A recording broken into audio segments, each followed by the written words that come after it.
Good evening to all of you. I welcome you again to Accuracy e-learning class. Today we are to talk about metals and non-metals. Metals and non-metals. And at the end of the lesson, you'll be able to explain the meaning of metal, non-metal, and semi-metals, as well as alloy. You also will be able to outline at least 3 properties of metals, non-metals, and semi-metals, and state 3 uses of metal, non-metal, and semi-metal. So these are our objectives that we are to achieve at the end of this lesson. The meaning of metal. What do you understand by metal? When we talk about metal, as we learn from the periodic table during the first year class, we say metals are elements which undergo chemical reaction to form, the emphasis is here, to form positive ions by losing one or more electrons. So any element that form a positive ion by losing one or more electrons can be considered as a metal, and they are usually found at the left hand side of the periodic table, as we learned during the first year class, and they have between 1 and 3 elements in their outermost shell. Therefore, when they react, they give out cation. As we said, they lose electrons, therefore they form cations. An example is aluminium, copper, sodium, magnesium, iron, gold, calcium, etc. Let's look at some of the properties of metal. We have a lot of them, but let's consider this, both the chemical and the physical property. They are shining, especially when they are freshly cut. That is most of them, because not all of them, because we have some metal that are in the liquid state, so we say most of them are shining when they are freshly cut. Then they conduct heat and electricity. They can be bent without breaking, therefore we say they are malleable. We can melt it and change into different shape, and they have a high boiling and melting point. They are ductile, that is, it can be drawn into wire. That's why we used to do our electrical cables, because they are ductile, so it can be drawn into electrical cables. And most of them are also solid at room temperature, except mercury, which is liquid at room temperature. They are also hard and strong, except mercury. So most of them are hard and strong, and most of them are having a high density, and most of them also react with acid to produce hydrogen gas. Most of them react with acid to produce hydrogen gas. And most metal also, metal oxide, when reacted with what? Oxygen. As most of them react with oxygen to form a metal oxide. So these are some of the properties of metal. Aluminium cooking utensils, and can be used to make household cooking utensils. For example, if you look at the one I'm holding here, it is made with aluminium, and this is what we have been using to do most of our cookings, boiling of water, and I know you also have some in the house. And they are also used to make overhead electric cables. Most of the cables you see are made with aluminium cables and copper. Then they are also used for making alloy. Here we will talk about it when we go forward. And they also used for making ornament, that is the chain, which our old ladies will tell you, copper chain. They are talking about copper. It's cool. They are making a copper chain. Then we also have gold chain, aluminium chains, and other ones. Then they are also used for making jewelry. So the ornament and the jewelry is almost the same. Then some metals like mercury are used as catalysts in some industries. They are also used as an electrode in electroplating, and they also used in dentistry for filling of teeth. We have some people, they want people to know that they are rich, so sometimes they remove one of their teeth and put a gold type of teeth, prototype teeth there, for people to see that they are also somebody. So it can be used, or when accident also happen accidentally and somebody loses some of the teeth, you can use silver type, aluminum type to fill the space for them. Then in terms of reactivity of metals, we have some metals that they are very reactive, very reactive. Therefore, they are being stored in oil. If they don't store in oil, it will react with the moisture and it will vanish. Example is potassium, sodium, calcium, magnesium. That is those in what? Group 1 and 2 in the periodic table. Then we have some too, they are moderate, they are very reactive, aluminium, boron. Then we have the other ones that are not very reactive metals, as the zinc, iron, and lead. Then we have the non-reactive at all, not reactive at all, copper, silver, gold, and platinum. Those elements are not reactive. That is why most people cherish gold. When you use gold to do jewelry or other material, it doesn't rust and you remain as it is. But we have mercury, which is a metal, but they are in a liquid state, as I told you earlier on under the properties of metal. So we look at the meaning of non-metals.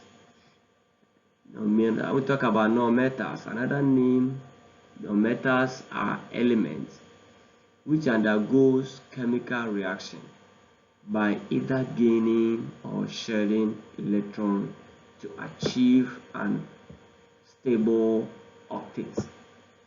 We said metal, they lose to become stable, turning into what?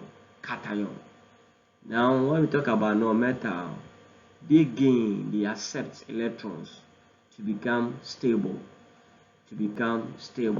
therefore we call them anions. They are anions.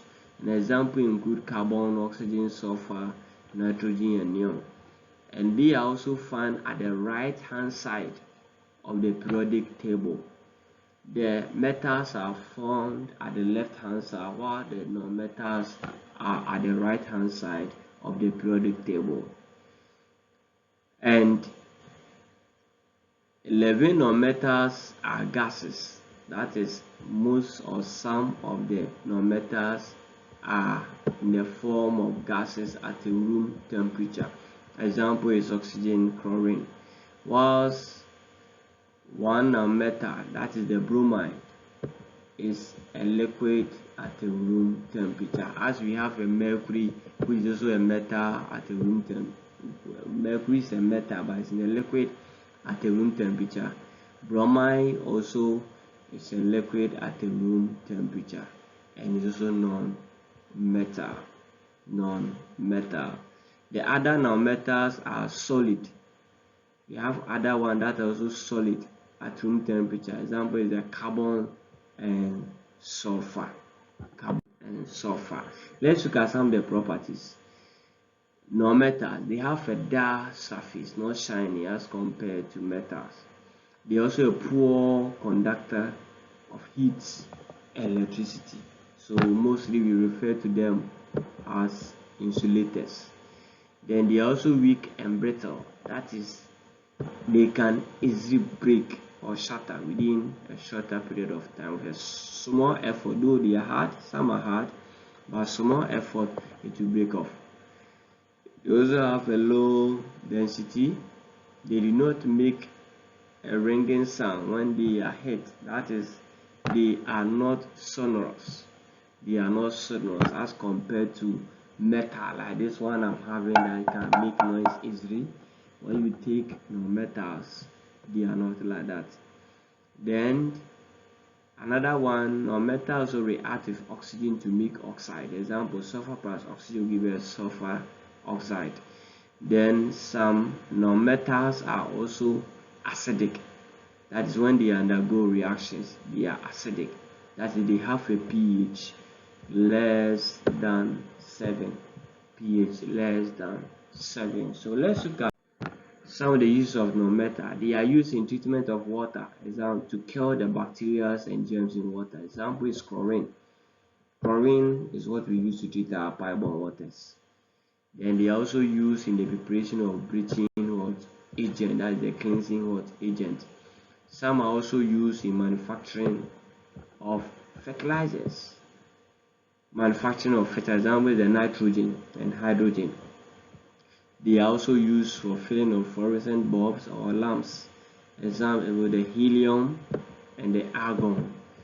Then oxygen is also used for respiration in animals. Without it, you and I cannot survive. So oxygen, which is a non-metal, are also used for respiration for living things. Now let's look at the last part of it, which is the meaning of semi-metal. Another name for semi-metal is called metalloid. Take note of it. Another name of semi-metal is called metalloid. So they can ask you what is metalloid. It's the same as semi-metal. When we talk about semi-metal, the elements that exhibit, this one exhibit both metallic and non-metallic characteristics or properties. It lies between metals and non-metals, and they are materials. We can also say they are metals that have the properties in between that of metal and non-metal. An example is silicon, arsenic, polonium, and antimony. Their names are sweet. And the properties of semi-metal, they are usually built with a shining surface. It is a combination of the properties of metals and non-metals. They are good conductor of electricity when slightly made impure. And they are also a better insulator than metals. When you compare metals to semi-metal, a pure metal is a good conductor than semi-metals. Use of the semi-metals. Semi-metals has done a lot. It has changed the industry, the production industry, because it can be used to make transistors. And with the invention of transistors, a lot of things has taken place. We'll talk about it in the next lesson, or when we meet again, we'll talk about a transistor. We take time and talk about this and the basic electronics. And they are used for making diode or rectifiers, as you can remember. And the basic electronics, they are used allow a current to flow in one direction only, or used to convert AC to DC. And they also used for making thermostats, as we have in our fridges, iron, and other electronic components. They help to regulate or adjust the flow of current within a device. And they are also used for making microchips in computers. Yes, because of semi-metal that we don't make use of a port television again. At first, you see somebody carrying a big TV, it's no more. Now it's out of mode. We use the LCD modified type, the flat one that we are all using, is because of what? Semi-metals, which is made up of what? They use transistors to do those components. Let's look at some of the 4 essential elements with a unique property. We mentioned some of them. One is diamond. Diamond is non-metal, but it's very, very hard. In fact, it is the hardest element on earth. Diamond is the hardest element on earth. Meanwhile, is non-metal, and they are transparent and what? Colorless. They are transparent and colorless. Another element to take note, graphite. When we talk about graphite, graphite is non-metal element, but it conducts electricity.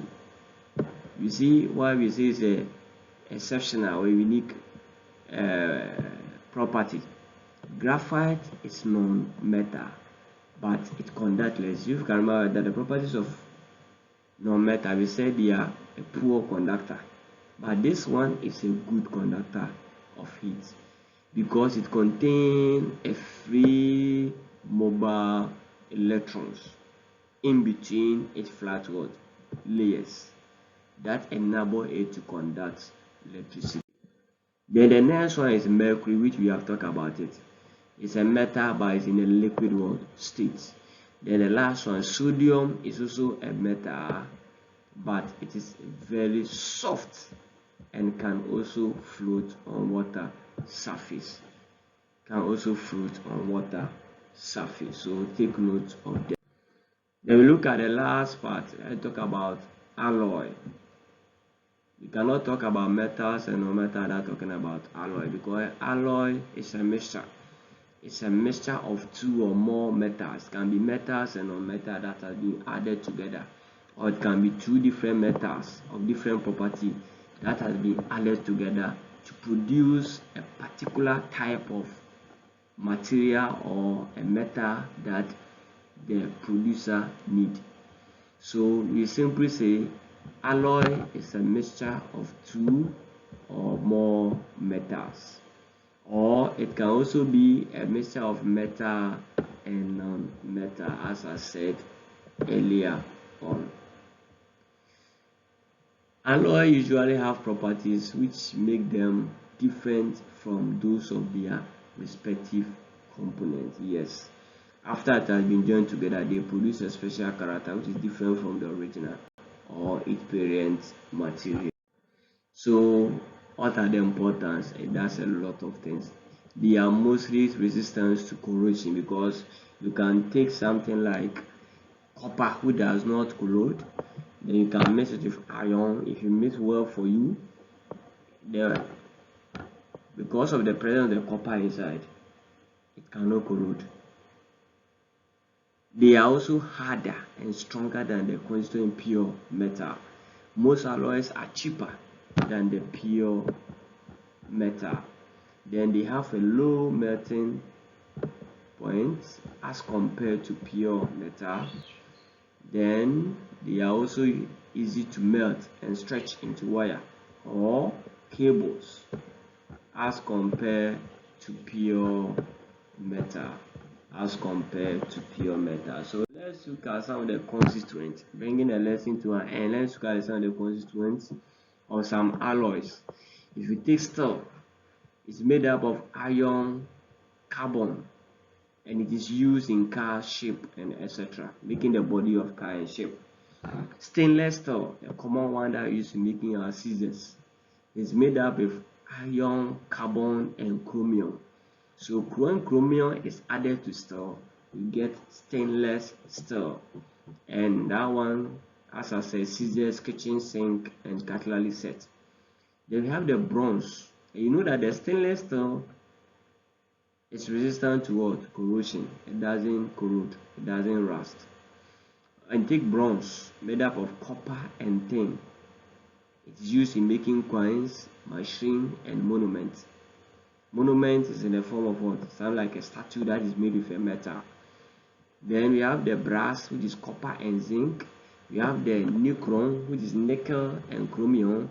Then we have the copper-nickel, which is copper and nickel. From the name you can see copper-nickel. You join copper and nickel together. Then we have the solder, which is tin plus what? Lead. Tin plus lead is used for joining wires and pipes, as you know what the repairers have been using in welding their component in electronic appliances when it is faulty. Then the duramen. The duramen is made up of, from the name, aluminium and copper. And this is the most of the element that it is used to making the part of aeroplane and ship, because it is light in what? In weight. It is light in weight because of the presence of the aluminium. And remember, these two elements, aluminium and copper, does not rust. They do not corrode. Therefore, it's a good material when they use it to make the part of the aeroplane. Because the aeroplane is traveling from one country to another, different temperature and different environment. And some even travel on top of the sea for longer periods in the Antarctic and the island. But because of the material that they use to do, it does not rust, because it is made up of what? Aluminium and copper.